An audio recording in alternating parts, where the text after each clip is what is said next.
So I got a question from a listener via the Twitters because I keep my inbox open for anybody that wants to DM me on the Twitters. I'm also always in the comments of the YouTube channel. So if you want to get at me, that's a good place to get at me because then even if I don't follow you, I read things like this from a listener. Jeremy B writes, "Hi RJ, I'm a big fan of yours and love your hustle. You're putting out some awesome content. I am impressed that you always have 2 videos out every single day on YouTube. That is paying off for you in a big way, and I'm excited to see where you go." I appreciate that, Jeremy. I have an X's and O's football type question. I have heard you talk about how Jalen Hurts isn't as good throwing to his left, and that is specifically disappointing for OU because CeeDee Lamb is lining up on the left side of the ball as our best wideout. Can you explain why he can't be moved to the other side of the field? I am a fat man and played O and D line growing up, so a lot of the passing game is a mystery to me. I would greatly appreciate the help. Thanks for the question, Jeremy. Well, let Jeremy know, hey, this is Twitter. You don't have to tell everyone you're a fat guy. Well, I mean, I appreciate that Jeremy's being candid with me because I try to be as candid as I possibly can with everybody else. And that was also a terribly well-written note. I mean, just awesome. I love seeing good grammar, even as I sometimes flub on it. But his question is pointed, right? Because I've said Jalen Hurts, historically, has a very hard time throwing to his left, particularly down the field. And intermediate, he's not terrible. He's not good either. And then he's bad, shallow. And CeeDee Lamb lines up on the left side of the field. His question gets at scheme and how Lincoln Riley has designed his offense. And you have to know that Lincoln Riley is a descendant of Hal Mummy's air raid because he learned at Mike Leach's knee how you're going to call your offense. And one of the things that became clear about the air raid is that guys play one position.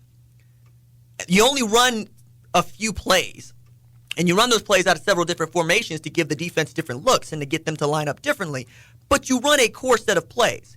And rather than have a player learn more than one position, you say you're going to become an expert at playing X.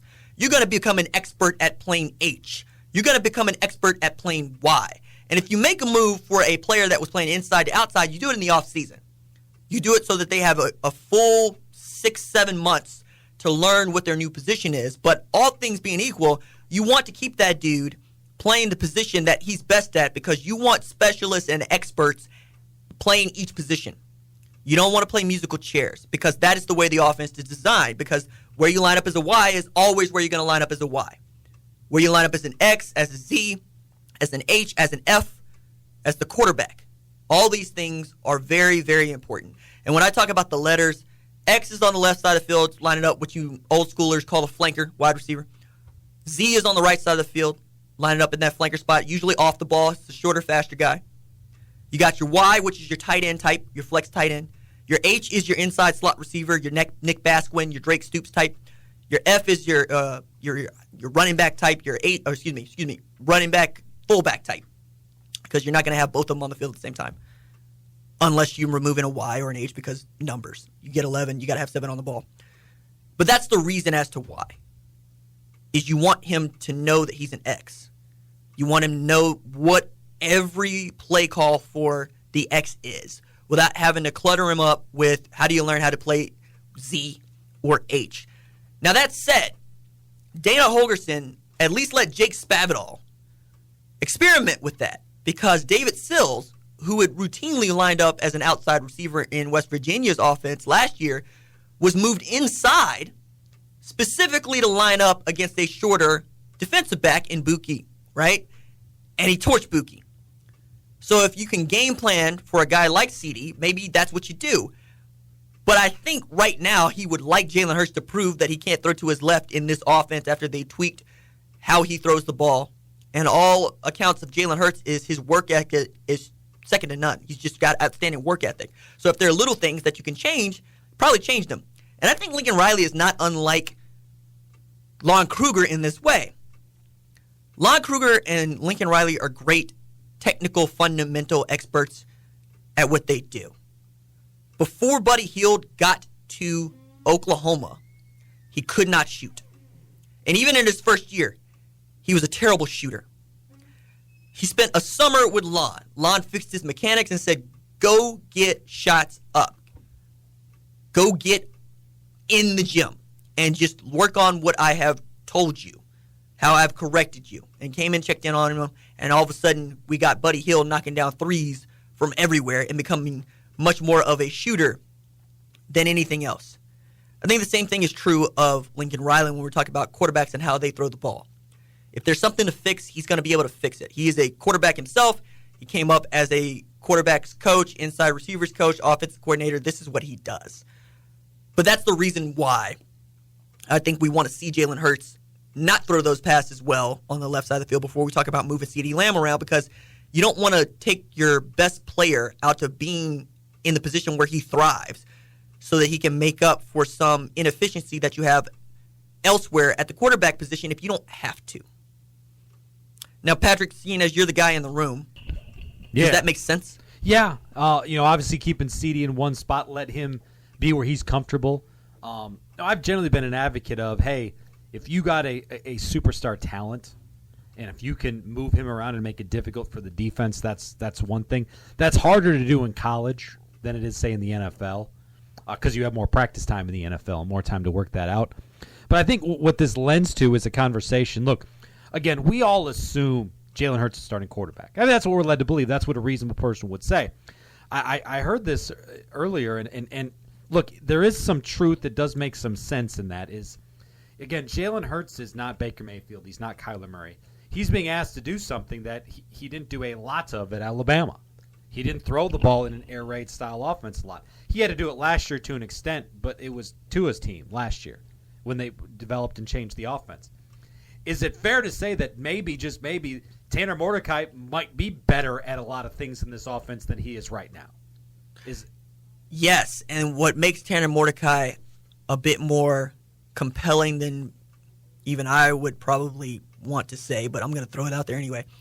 Tanner Mordecai is the runner that Jalen Hurts is. He is. He's that good. So the thing that Jalen Hurts does better than Spencer Rattler or better than anybody else on the roster playing quarterback right now is also a thing that Tanner Mordecai can do, because whenever I hear about that kiddo, even going back to the spring, he runs the zone read with the best of them, a la a guy like Trevor Knight, who ended up winning a job and being able to basically vault Oklahoma into the Sugar Bowl with the way that he was able to run it with Brendan Clay at Kansas State. Now, the argument is Jalen Hurts is enormous, and getting him to the ground is going to be a chore. I mean, there's a great clip of Jalen Hurts running the ball up the middle and not only tattooing a linebacker from Mississippi State, he took the dude out. The dude had to leave the game because he cracked him in his sternum. Tanner Mordecai ain't got that one. He's a powerful runner. I'm not saying he's good. He ran over that dude, but a linebacker, a defensive back, tackling Jalen Hurts is going to be like trying to tackle a running back. Especially in this league. Yeah. Because most of the players in this league are slight of build Smaller and built guys. to go vertically as opposed to side to side. That used to be true of the SEC, where you would say, no, they need these big clotting defenders. No, they just are big and fast. Like, it's one thing to get them fast, one thing to get them big. It's hard to get them big and fast, and the SEC keeps getting them big and fast. And outside of that is Clemson, right? They get them big and fast. So I think he's going to have a much easier time destroying linebackers and defensive backs in the Big 12 than he did in the SEC. And you're much more likely to have that and want to use that. But also, nobody got anywhere by getting their quarterback killed, right? And that's what Lincoln Riley's been really good at balancing. Even last year with Kyler Murray, Kyler Murray was also awesome getting down on the ground and getting out of bounds and not taking hits. I don't know that that's what Jalen Hurts is going to do this year. But like I said, that's one of the things that, look, that was said, and you start to think, you're like, oh, maybe there's a point there. Again, we all believe that Jalen Hurts is going to be the quarterback, but Tanner Mordecai is skilled in this offense. He's skilled at this skill set. As you've very well mentioned, that Jalen Hurts, there's certain things about his game that he hasn't done. Not saying that he can't. Look, can he not throw to his left? There's a lot of evidence that says he can. Right. Can he improve on that? Of course he can. Can working with Lincoln Riley do him good? Of course it can. But it does make a little sense when you say, hey, look, Tanner Mordecai was recruited to play in this offense, has been in this offense, obviously has a skill set that fits it. Maybe he's further along than we all give credit to. There's also the pressure of having Jalen Hurts on your roster and sitting on the bench. And I don't think those are questions that you want to answer if you're Lincoln Riley. You're willing to, but that puts you in a bind, not just with the media and fans, but with your team is going to look at it and be like, wait a second, what'd you bring this dude here for then? Well, if you don't start Jalen Hurts and things don't go well, I mean, it opens up a lot of questions. I'm interested to see what happens if you start Jalen Hurts and things don't go well. You know, like if you play a close game in Houston, he's starting the next game. You play a close game against South Dakota, you might have to actually start thinking about stuff. You know what I mean? No, this is interesting.